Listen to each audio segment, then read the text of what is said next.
My mother, she had always told me she did not want to go to a nursing home. And so I could see no reason why she would have to.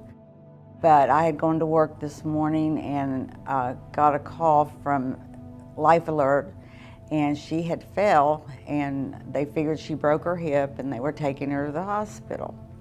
She was in the hospital a week or so, and they wanted to put her in a rehab.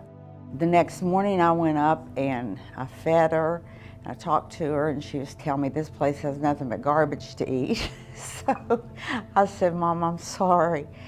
And so the next morning I got up, and my aunt wanted to go with me, and we got to the rehab facility, and I got the hamburger and the drink and went inside, and I walked over, and there was a whole room full of people watching television. And as they were watching television, there's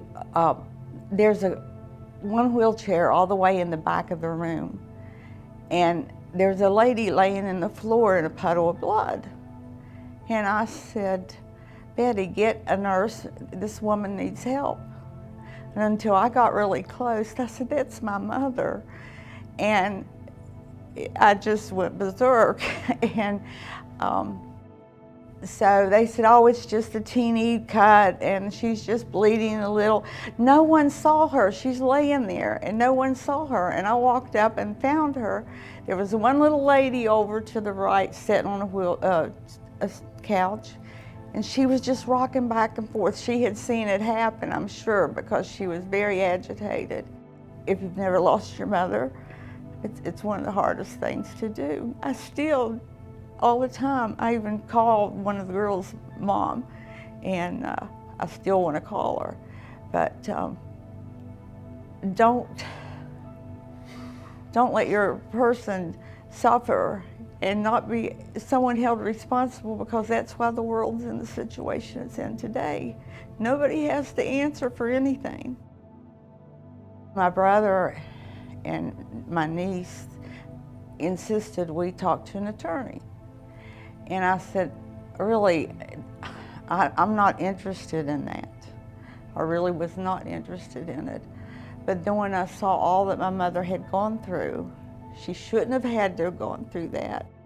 He got us a hold of Mchugh Fuller, and these people were very nice to us. You know, I got the money. I didn't do it for that. That's what I told my brother. I said, I'm not into this for that. I'm in this to make sure. People would tell me today they're going to take somebody to that home, and I say, you're crazy. There's a new ad on our televisions lately that says these law firms, they give out their phone numbers. Well, that was 8 years ago. I had John's phone number. I had Mchugh Fuller's phone number. Julie had a birthday. I think John was in town. She said, hey, come and go out to eat with us. He didn't get to, but I couldn't have found anybody any nicer. So this has been a tough week for me, but I said, I want to do it for him because he done so much for me. He did so much for my family. They're caring and loving and concerned, and I think they would do anything for you.